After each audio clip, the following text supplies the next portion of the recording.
me today. I'm excited to host and facilitate this panel, Seizing Workforce Opportunities in Emerging Sectors. We've got some great panelists for you all today, so let's get started. I'd love for you all to start off by introducing yourselves.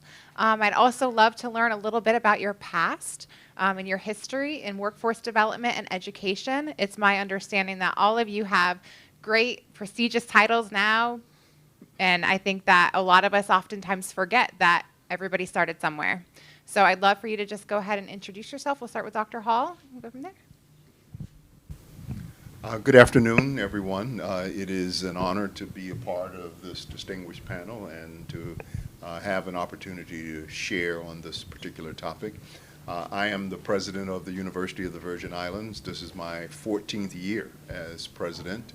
So in the territory, I've certainly been working a lot on education as it relates to workforce development, but I am trained as a lawyer and have been in higher education for the vast majority of my career. I started out as a practicing lawyer in Chicago, working for the Federal Trade Commission, but I then started teaching law in the University of Mississippi, then Oklahoma, and for the vast majority of my time, I was dean of the law school at Northeastern in the Boston area, became provost of the university, and went back and did some writing and teaching before being offered the job to be president.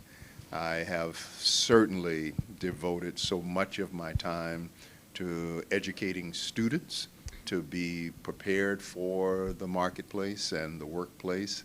But I hope, and this is the part that is important to me, is to not only give them the skills they need, but to give them the values that I felt they needed in order to contribute to whatever field. For the vast majority of that time, it has been the field of law, but the things I've learned indicate that those same goals of value development relates to all areas of work and life. Take your microphone back so they can hear me. Thank you. And then we have Cindy Richardson. Would you like to introduce yourself? Hi, good afternoon. My name is Cindy Richardson, and I'm the director of the Division of Personnel. So I was born and raised here in St. Thomas, and went to school and everything here, and I eventually went away to George Mason University, which is in Fairfax, Virginia, where I received my Bachelor of Science in Marketing. And after my time there, I decided to come back home, which was not in my plans, but I returned home. And actually, I started here at the University of the Virgin Islands. Then it was the dean, and it went to the chancellor's office. So I started out there with some really great individuals like Roy Watlington and Dr. Maxine Nunes. And I had a great opportunity to work with some of those amazing individuals here at the university. And then I had the opportunity to work on what was called the Workforce Economic Development Institute. It was actually a grant. Okay. And that's where my introduction to workforce started. And from that grant is what grew into what we know now as UVI-CEL. So I was an integral part in that, and I worked here at the university for about 8 years. And while working here at the university at UVI-CEL, I met some amazing people on the board there. And that's how I ended up at the Department of Labor. Wow. And so workforce, again, it's all interrelated, and I work closely with the Workforce Development Board, who's actually hosting this event. Right. And it was actually through them that they actually pushed for me to get my certification in grant management. And that helped me move throughout the Department of Labor, where I stayed for about 14 years. And I, worked my way up all the way to assistant commissioner, and that was up until 2019. And then, before you know it, about a year ago, actually, the now governor asked me to then take on the helm at the Division of Personnel. And it's really funny how every time I try to change that track, to move into something new, I keep getting pulled back into dealing with the workforce. So I really feel that this is where I need to be, and I'm really excited to have been selected for this position, and it's one that I'm enjoying immensely. Amazing. It's passion and purpose, it sounds like. Definitely. It's put you in the right place. Yes. Wonderful. All right. And then we have Mr. Ralph Simpson. If you'd like to introduce yourself. Sure. I'm the president of Island Ceasefire We're a local territorial fire protection company, and I graduated North Carolina State University before anybody else in this building was probably born, except for Mr. Hall, maybe. And then I joined the Navy, became a naval officer, retired from that, and through an apprenticeship and a special program through the Department of Defense called Helmets to Hard Hats. Hard Hats, sorry. I got into construction, and because of some of my past history in construction, I became a superintendent for a company called United States Alliance Fire Protection. It's one of the largest fire protection companies in the United States. It taught me to show leadership. I also had apprentices and education. And what's happened is when I came here to the territory to work for a company, they had no apprenticeship program, and everybody was a helper.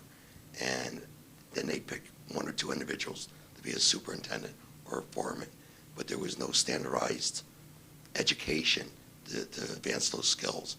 So we are very proud to have an apprenticeship program to address those issues. Wonderful. We're certainly going to be talking about that during the panel discussion. Thank you. And then last but not least, we have our final panelist over here, Mr. Killarney Rivers. Would you like to introduce yourself? Sure. Good afternoon. Yes, pleasure to be here. So my name is Killarney Rivers. I am the executive director of my nonprofit VI Crawl, and it's a media, arts, and education company. And of course, I serve as the president of the Governor's Millennial Council. Just to catch you up, we are talking a little bit about kind of your pathway because we're all in different positions now, but everybody starts somewhere. So just to kind of inspire our audience and talk about perhaps where you started and how you've been able to achieve success in your career. Yes. Okay. So I guess my career journey would start, at UVA. Around that time, I was passionate about two things: performing arts and community enrichment. So with performing arts, I got the opportunity to write, act, and direct in screenplays. I also got to, manage productions, and that's where I learned a lot of public speaking, project management, things like that. And when it came to student organizations, I got to work with my fellow UVA students to execute a bunch of different programs that enrich the community. And that's why I also sharpened my project management skills and team building skills. So after leaving college, of course, my passion for the arts and community enrichment compelled me to work for Department of Education in the Division of Cultural Education. So I started as the community outreach manager, and I eventually became the director of cultural education, where I learned curriculum, framework, design. I also got to sharpen my collaborative skills and project management skills. Shortly after that, I worked for a local nonprofit called the Family Resource Center as the director of development. And of course, I got to really dive into fundraising, grant writing, grant management, and those types of things. And fast forward to present day, where I am now the president of the Governor's Millennial Council and the executive director of VI Crawl. It's a very impressive journey. And again, sounds like there's a lot of passion and purpose in this room and a lot of connections to UEI. So very important. Absolutely. Great. Well, we'll start off with our first question. And I'm sorry, I didn't introduce myself. My name's Amanda Wagner. I'm the Chief Operating Officer with Employ Prince George's, which is a workforce development organization in Prince George's County, Maryland. We border Washington, D.C. on 3 sides. I'm excited to be here. I serve as a contractor for the Department of Labor here. So I'm excited to be with you all today. So Dr. Hall, you're up first. First question is for you. So I've learned a lot in my few days here of how dynamic UVI is and how important you are in the community for skilling, upskilling, and preparing people for their next steps. So I would love to hear from you how you approach adult learning and prepare people for employment through just different skill building opportunities. So it's not just a degree. You don't just go to UVI to get a degree. There's other opportunities to prepare for the workforce. So I'd love for you to touch on that. Thank you very much. And as I said this morning, doing the opening, we see our mission as trying to intersect with the workforce in different ways. So to address your kind of fundamental question, We try to create pathways so that when individuals need to enhance their skills, get some fundamental skills so that they can move into the workplace, that we are available.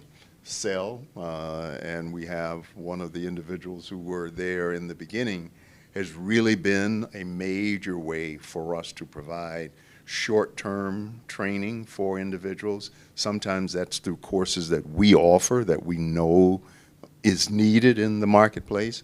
Other times companies come to us and ask us to do a specific type of training that their company needs. So through CEL, there's a lot of retraining, basic training for individuals who have not gotten a certificate or gotten something that makes them marketable. We've started some other, what I would call new programs to help individuals who are already in the marketplace, already doing well, to obtain some additional skills and credentials. We have a certified public manager program, and it is geared primarily for government employees, though private sector folks can enroll. It's a year-long program that takes middle-level managers and give them skills in budgeting, management, leadership, strategic planning, so they can bring something different back to their agency or organization and thus can move forward. The last thing I would mention is that in addition to those types of programs, we still find that when we are offering degrees that are consistent with market demands, that individuals will come and take those degrees. And sometimes it's associate, other times it's a full bachelor degree. So it's not uncommon for an individual who may have been working in some field but never got that first degree.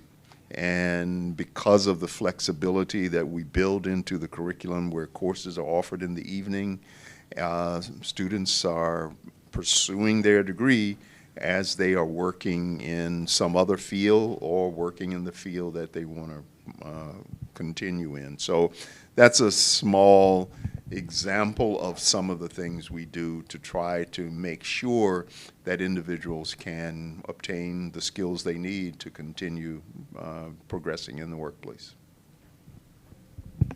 I love that there's so many different ways to really have your building blocks as you go, and you can really look at where you want to move from here and how you want to progress with your career based on the different diverse opportunities and options that you have at the college. Very interesting. Ralph, I'd love to know, so now we're getting a little bit more context behind college degree programs and skill building, but you have a unique opportunity at your organization. You talked a little bit about apprenticeship, but would love to just kind of at a high level talk about what apprenticeship is and then specifically what the opportunity is with your company. Absolutely. An apprenticeship is usually an on-job training program in conjunction with classroom time. And most of the trades outside the territory have some type of apprenticeship program. And this includes culinary schools or most fields that don't require a college degree to have that job. And in our program, it's a 4-year apprenticeship program. You have to work on the job 1,700 hours a year. And then you have to have 500 hours of classroom time. And our classes meet every 2 weeks for 8 hours, and we discuss everything from safety to hydraulic calculations. Wow. So that's basically what we do. And when you're working with apprentices, are they an employee of yours at that initial stage, or are they unpaid? How does an apprenticeship work? Okay. For our apprentices, well, in our company, they obviously work for me. Sure. I work for Island Ceasefire. They're paid on the job. Okay. In our company, we start at $15 an hour. Okay. Within the first year, they go from $15 to $18 an hour. After the first year, we pay their health insurance. They have no cost for their health insurance. And after that first year, we also put $100 a week toward their retirement. And that continues throughout their entire employment with us. Wow. And, but it's really simple. Do your job. Show up for your classrooms. Don't lie, don't steal, don't be late. I mean, these are simple skills that we all expect from every employee. And with us, it's really important. So you're saying those are essentially the fundamental skills that you're looking for, and it sounds like everything else you'll either learn through your classroom training or actually physically on the job? Correct. Okay, wonderful. Thank you. You're welcome. All right. So Cindy, we talked a little bit about how to gain some skills through education, through apprenticeship, and I know in your role you hire, or you have every department with the government hires, and you oversee that. But I'm sure there's people that just aren't making it to that first interview because they don't have the skills or aren't showcasing their skills adequately on their resume and cover letter. So I'd love for you to just provide the audience with some tips of how to kind of get through that that process once they develop these skills and earn those credentials. You know, that is a very good question because I come across that on a daily basis, and I kind of consult with some of the individuals that reach out to me. And one of the first things I would advise is to take a look at that job description, see what those qualifications are, and cater your resume to that job description. I've seen individuals that pretty much sell themselves short. Yeah. And they don't market themselves well. And they use the small words. And take time to really expand and look at how you can transition some of those skills. Because we come across individuals that, like Dr. Hall said, may not have gotten that initial degree and went straight into the workforce, but they have the experience. And it's just a matter of being able, even if you're an entrepreneur, being able to talk about the accounting that you're doing, the sales that you're doing, the management of staff, the HR experience that you have, and just putting that into words that will make you get that job. And it really starts with that job description and just marketing yourself.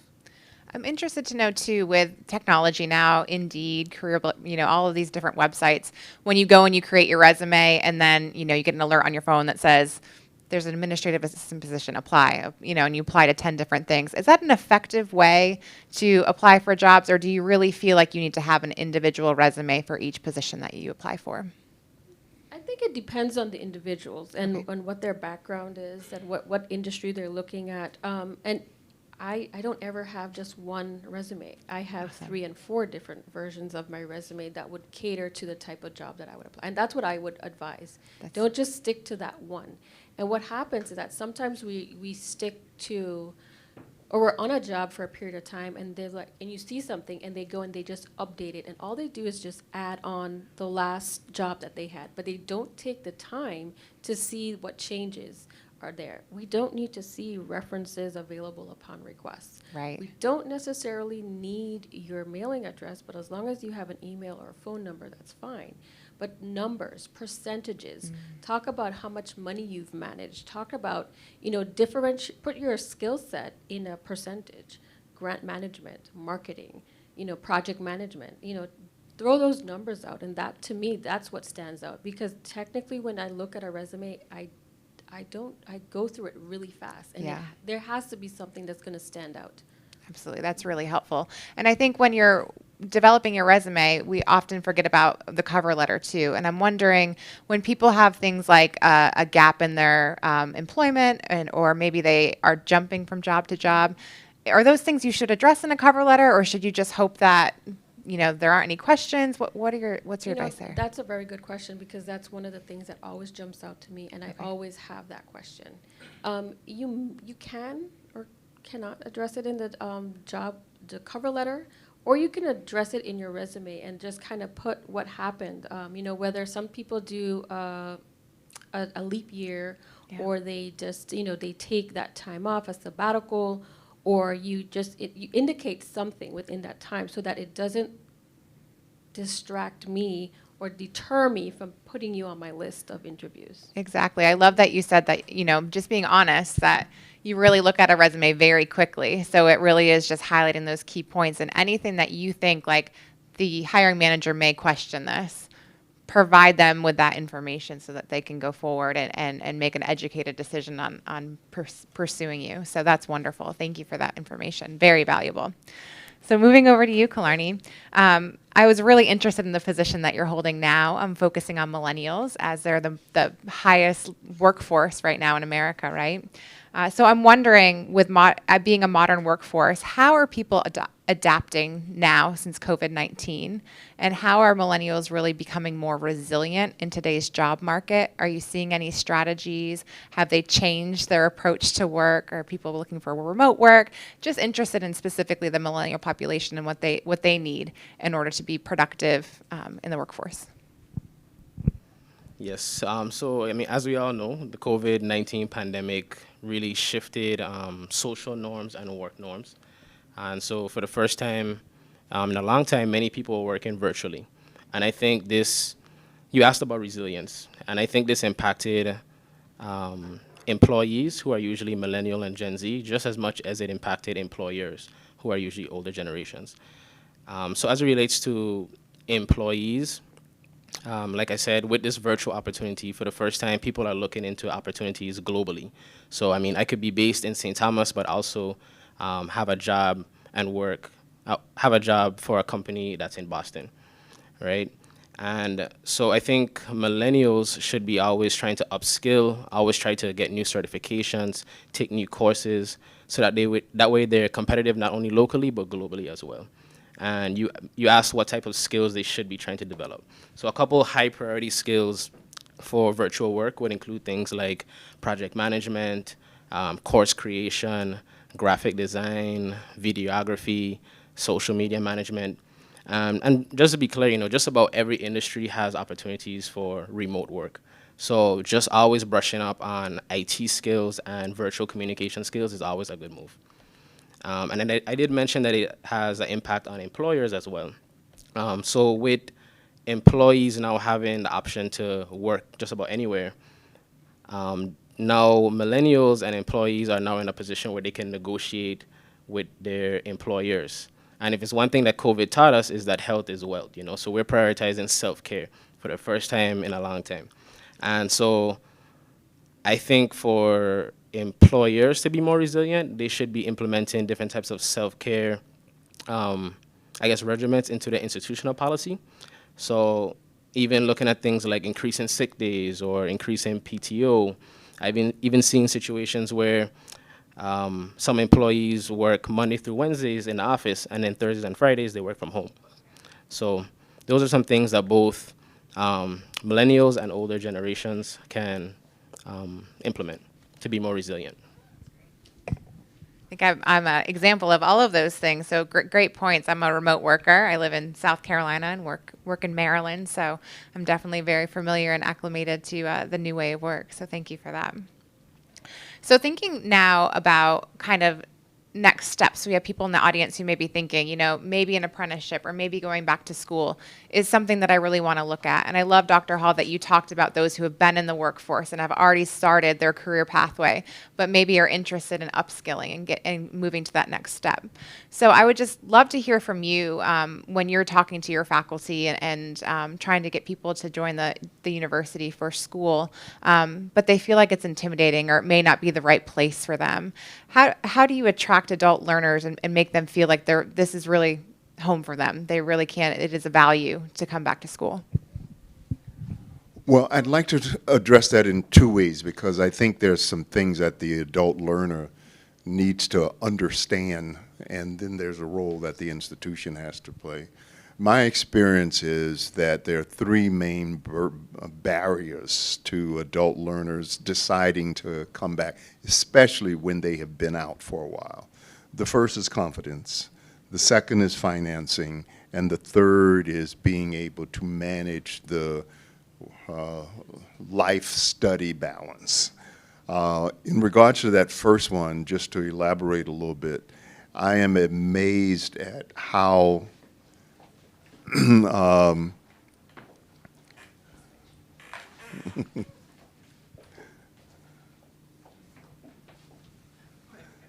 okay, I'm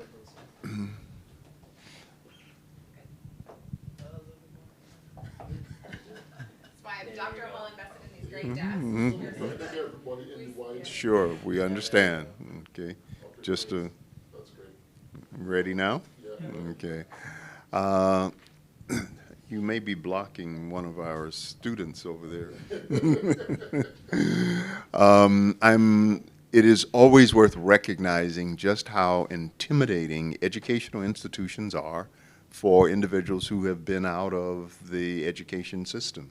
And I think part of the struggle is for them to have the confidence in themselves that they can come and take a course, complete their degree after that particular absence. And so there are things they need to do to help build up their confidence, but there are things the institution has to consistently do, which is reminding them that the fact that they've been out 5 years, 10 years, sometimes 20 years, they're still smart and they can still master this.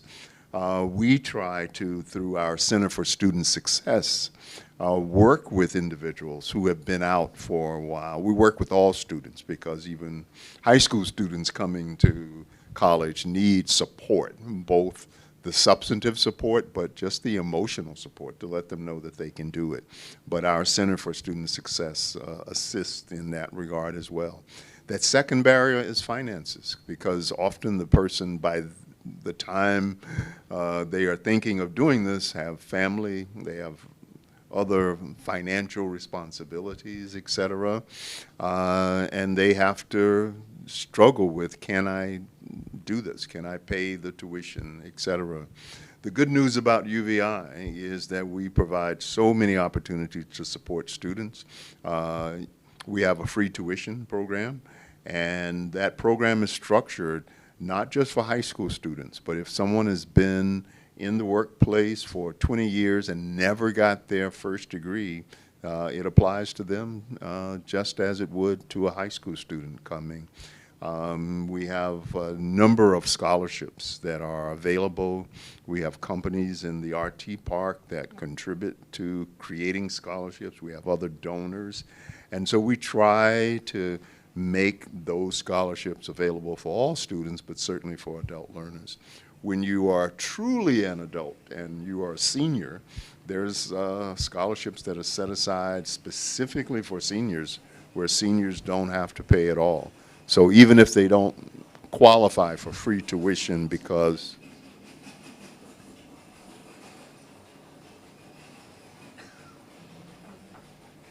they're taking their time.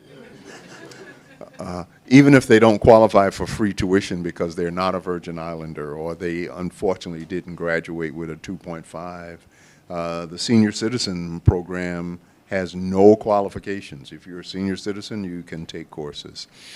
So trying to have financial support for individuals who are thinking about coming back into the academy is just essential, or otherwise it'll serve as a deterrent.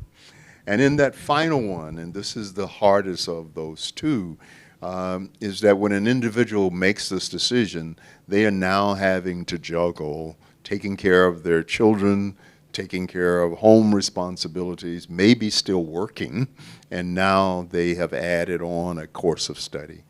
No easy answer, but a few things that we've attempted to do to try to assist. One is having flexible curriculum. About 5 years ago, we moved a number of degrees online so that a person can take it and not ever have to come on our campus if they don't want to, because it fits better with that individual's degree or with that individual's lifestyle.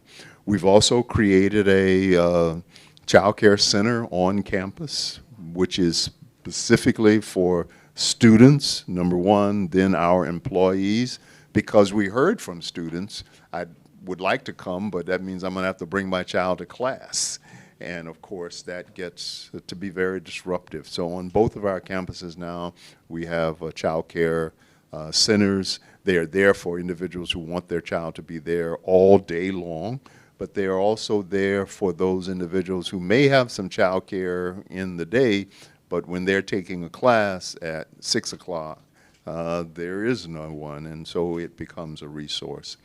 There's some counseling that has to go with that as well, because juggling many balls become very stressful to people, and sometimes that creates a deterrent to them succeeding. So we really encourage individuals, especially if they've been out a while, to take advantage of our counseling services, to take advantage of the Center for Student Success. We don't have all the answers, but at least we can share with them what has worked for other individuals. So those are a few of the barriers and a few of the things that we've tried to do to try to address those barriers. That's so helpful, and it's just so amazing that you've made the adjustments and you've responded to what your students need to be able to come to school and be really invested in their next steps. That was really inspiring, and you may have me signing up at UVI for some things. My panel earlier, there was a couple people on there that were, presidents, vice presidents of their companies, and they're taking project management skills because, like you said, it's free. And being a lifelong learner also helps you with your success, right, to just keep on honing those skills.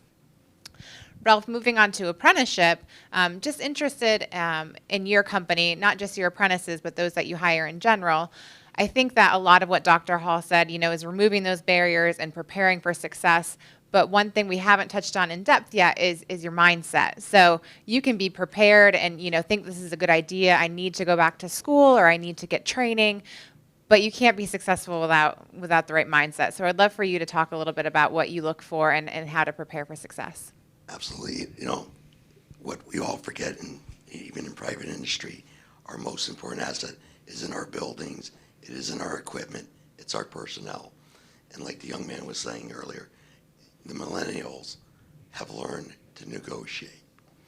And it's amazing. One of the things to make us successful is I sat down with my entire staff and I said, okay, we have to have holidays.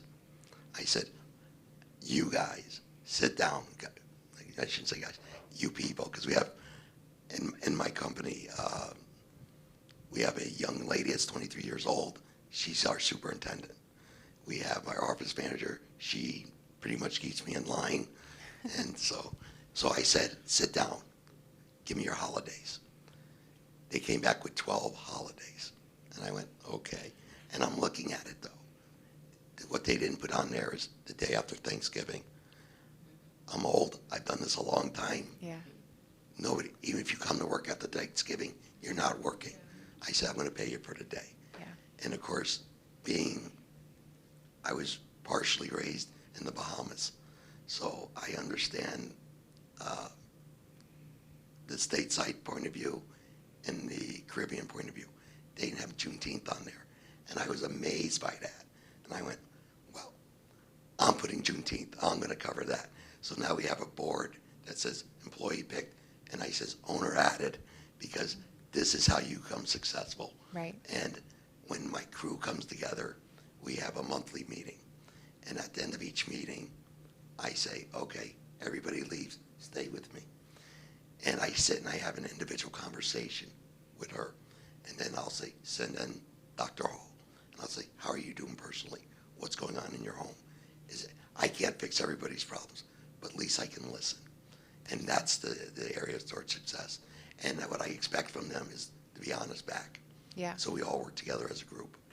I think that's so important, and it's creating a space to listen to your employees and also hopefully help them remove barriers if you identify why are you 20 minutes late every day, or what's going on, and not as a punitive thing of like you're 20 minutes late, don't let it happen again, but really trying to get to the root of the issue and helping people overcome it and realizing we're all human. That's definitely Just very have powerful. a conversation. Yeah.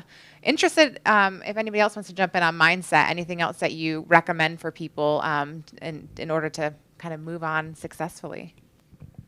Well, I would like to add on to that. I definitely think as far as the mindset, because that's one of the first things that in recent interviews, one of the individuals, first thing they ask is, what's your work-life balance? Can I work remotely? Yeah. So the GVI does have a telework policy. I'm really ready to just go to a 4-day work week. I really am.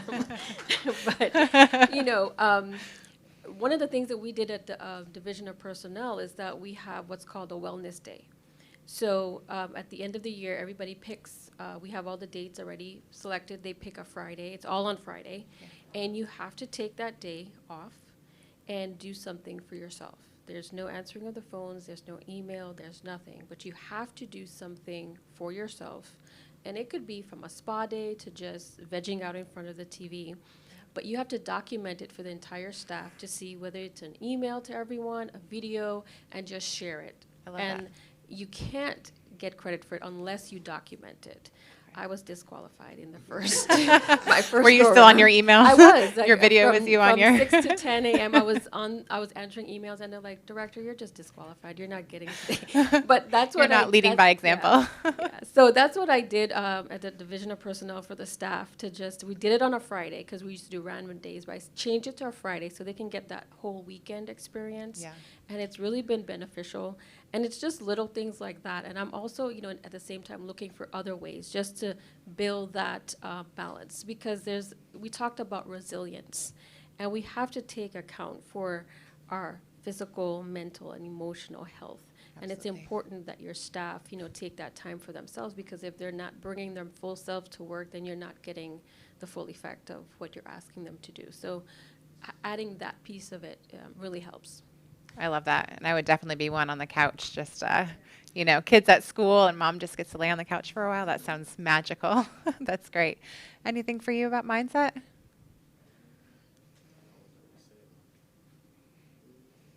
I know you talked before about your different things. So, all right. Well, I'm going to move back on to you, Cindy, if you don't mind. I wanted to talk and take a step back. We've talked a lot about education, schooling, apprenticeship, but just in general, if we say we want our job seekers to be work ready, just that term work ready, is that something that's specific to an individual company? Would work ready be different for Dr. Hall versus Ralph, right? Or, are there universal things that people can look to do to be considered work ready? I would say no. I think it's the same across the board if you just look at it from a soft skills perspective. Sure. Because I've worked at the Department of Labor. I'm here at Division of Personnel now. And that's one of the things that they always talk about is those soft skills. Are they coming to work on time, or are they dressing properly? Are they professional? Their customer service skills. Those are dressing for success. All of that is key. I think a lot of the other skills, a lot of other things that you want, you can almost train that person. They can learn on the job. But those basic skills is what I think keeps you interested and keeps you wanting to invest in that employee. To me, those soft skills are really important. I agree. I'm interested to hear from our two employers here how you all feel about work ready and what that means. Well, from my perspective, there are some generic things, as was indicated, that everyone has to have. But depending on the area, to be ready to move into certain disciplines, there are not disciplines, but into certain parts of the institution, there are different types of readiness that needs to be there. It's very different from my perspective for someone who is not interfacing with our students or with customers on a regular basis. They are, in a room managing our IT system or whatever, and there's very little customer interaction. But individuals who are on the front line where students are coming with complaints, concerns, issues, your readiness involves a certain level of customer service that often we don't see when an individual is just applying for a job. And therefore, we are working very hard to get individuals who we already have to be ready for this challenge. Because unfortunately, there's often the mentality that, I'm here to solve your problem, but I'm solving it from this box that I've been trained to operate within, when there are times where you have to get out of that box, where you have to make sure that students' problem is solved. And if you can't solve it, to not just send them away, but to take them either virtually or physically to the place where the problem can get solved. And there are numerous individuals who I think come for those types of positions, and they are not quite ready for that. They think they are, But when the student gets irate, then they aren't ready to be able to say, okay, they are irate, but I can't be. They are wrong, and I know that I can't give them what they're asking for, but I still have to try to send them away feeling comfortable. So there are some, and I'm just using that one as an example of frontline workers, but there are times when your readiness requires more than the fact that you have your degree, even more than the fact that, they're coming on time, they are, nice people, but there is something unique that is required for those types of positions. And if I could just expand on that, because, we can talk about this all day long. Yeah. And, we talk about work readiness, and it's a matter about the workplace being ready for change and for the employees to be able to adapt to change. And you can't really manage or improve on items or things that you don't define, communicate, and measure. Great. So, you have to be able to make sure that where your mission and your vision, that everybody understands that and realize this is what we want to do, this is what we want to achieve, and be able to communicate that to your staff. But yet at the same time, have that ability to adjust and adapt, just to this, like what Dr. Hall said, to be able to adjust to, like, okay, this is how we do it, but this is not going to work for this individual, and I have to think outside of the box. Yeah. I've seen individuals where they're very process-oriented and they follow the steps and they cannot deviate from that. Right. And having the skills and the capability to be able to process and to, let's think outside the box and come up with something new, and then being able to express that to your team and say, I have a new way of doing this. Okay, let's talk about it. And everybody being open to adjust and to accept those changes. That's super powerful and just such a good way to look at things. It's not just about showing up on time, right? It's critical thinking. It's, being able to adapt and adjust to new processes. I love that. But getting back to fundamentals, I'm going to pick on you a little bit, because when we talked last week, you said, fundamentally work ready. I want you to be three things. I'm very simple things. Don't lie. Don't steal. Be on time. And then everything else will develop with you. Because we had a team meeting just yesterday, and because we had the workforce in St. Croix, I told everyone that now, everyone we met, we're going to send an email out and say, it was a pleasure meeting you. This is who I am, and how can I help you? And then we talked about other staffing issues that we had, because it's a constant learning, not just for the employee being ready, but for our management team to work with our employees, like she was saying. Yeah. It's constant communications and opening up. And, when I say be on time, it means have your work shoes on, not your flip-flops. Yeah. It's not sitting in your car in the parking lot, but it's being on the job site. Sometimes you have to define what on time is, and what not is a lie. And, and stealing is pretty self-explanatory, you would think. But sometimes you have to redefine that, because everyone's approach to life is different. Right. And you just have to have those conversations. Like they say, if you're 20 minutes late, okay. You're 20 minutes late, okay. You're 20 minutes late, we're going to have a conversation. Right. And everybody thinks you're in trouble. First thing I want to know is what's happening. And let's see if we can find a way to fix it. But you have to have fundamental rules and fundamental steps when they come into the workforce. I think it's a great point. And I lean back on Brene Brown's book, Dare to Lead, and it talks about being clear is kind, right? So it's not just, you show up late and you just kind of let it happen because you need the worker. It's really having the conversation and coaching. We'll wait a second.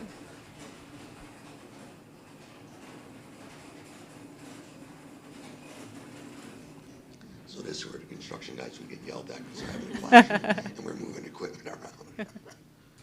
Everybody's just trying to do their job and do it well, right? That's it. That's all it is.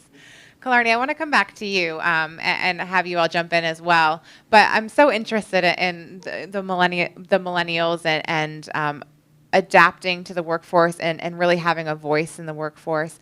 But the millennial generation is kind of stuck in between two other working populations. So you've got the baby boomers, and then you've got Gen Z. So you've got super tech savvy Gen Z, and then you've got baby boomers who, don't have those same skills, but still have value. So interested to know from your perspective, what are some skills from, say, the baby boomer generation that should be adopted by millennials and Gen Z, and then vice versa? What are some skills from Gen Z that others could adopt so that we could really have a more cohesive workforce? Yeah, that's a really great question. I guess I'll start with what I think what boomers can adopt from Gen Z and younger generations. I guess the first thing would be creativity and innovation. And of course, creativity is now recognized as a 21st century skill. It's basically taking pre-existing information and experiences and turning it into something that's novel, making it your own.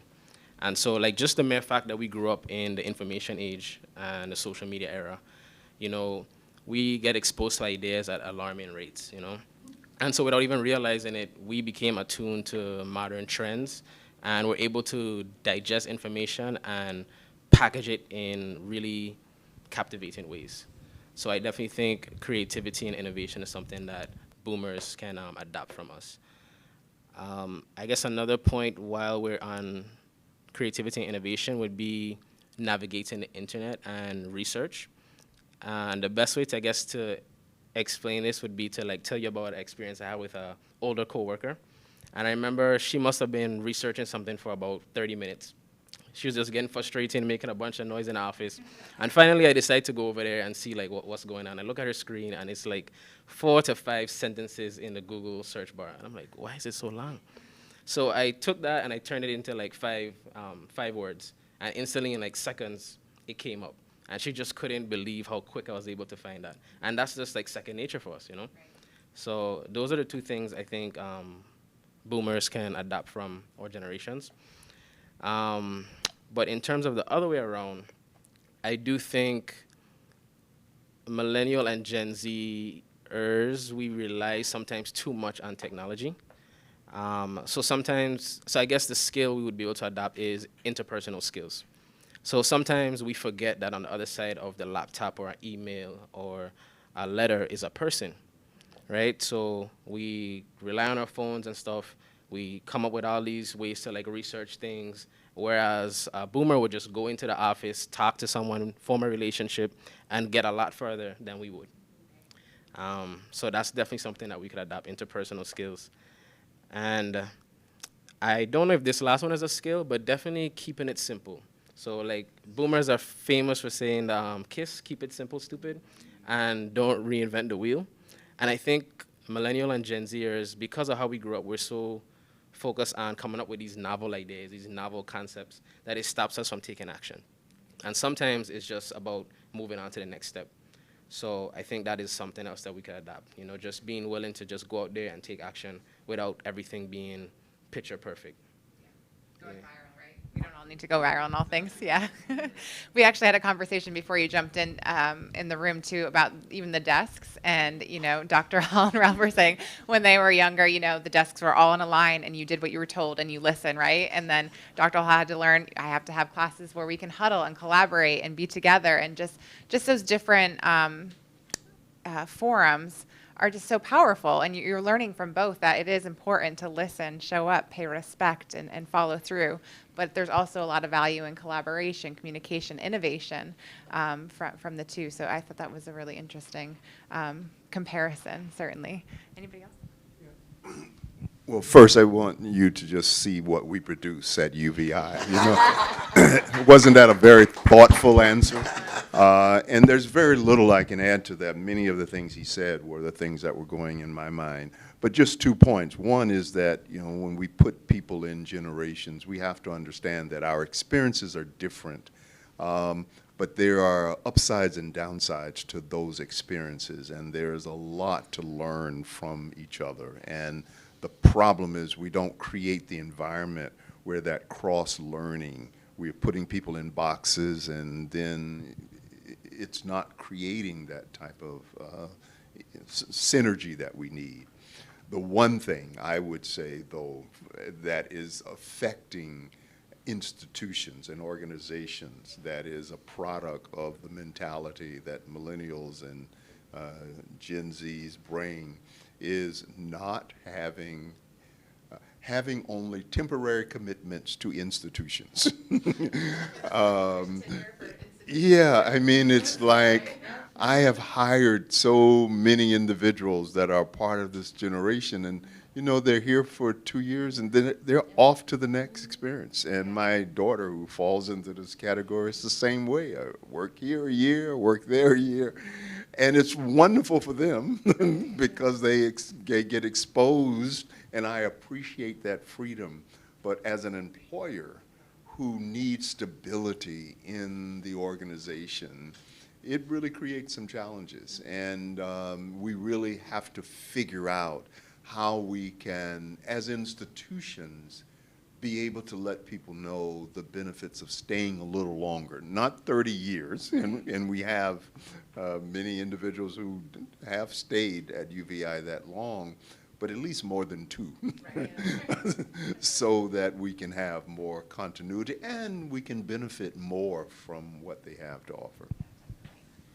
That subject matter expertise is developed over time, and even, I always say it takes at least 6 months just to kind of know your job, when you start a new one, so it's hard to transition and go to that next step without really mastering what you've learned on your current job. Any other thoughts on? Well, I love this question because on my staff, I have the full gamut. Okay. And being able to have them in a room and for us to have a meeting and the ideas, it's it's amazing though, but it's getting them to understand and to accept. Sometimes to take some constructive criticism or to be able to take those suggestions. It's really helpful to even just get them to see a different way of doing things, but also to understand, for example, where even some of the older generation is coming from. And one of the things I appreciate, and I might age myself by saying this, but one of the best classes I had in high school that I still use to this day was a typing class on a typewriter. But the way we were able to know and format, I use that every single day. And I get so frustrated, and I try to teach that to my staff as well. But like I said, it's being able to see the difference. It is not always to solve it, because sometimes I'm like, this is kind of the way it's done. And they will sit there to try to, and when I say the millennials, will try to sit there to try to solve it. And I'm like, well, it's good. And they're like, yeah, you're right. It's good like this. Yeah. But it's also for them to see both sides, like Mr. Rivers said. We just did a page on our website to be able to help individuals calculate their retro pay. Everything is there. Frequently asked questions, the JOT forms, everything is there for direct deposit, everything. But we did a pop-up yesterday, and it's for individuals who are having trouble with the website. And we served like 75 people yesterday. Wow. But when I saw the people that came in, they weren't going on the website. They didn't know how. Right. So being able to show them that we can't always do everything. We can, and it can serve the masses, but there's still a group of individuals that still need that one-on-one. Absolutely. So it's being able to get everybody in the room to understand that we sometimes still have to do both. Of course. But being able to allow everyone to accept the new ideas. That yes, sometimes we do have to think out of the box. Yes, we do have to, let's improve it. Let's make it better. Yes, keep it simple, stupid.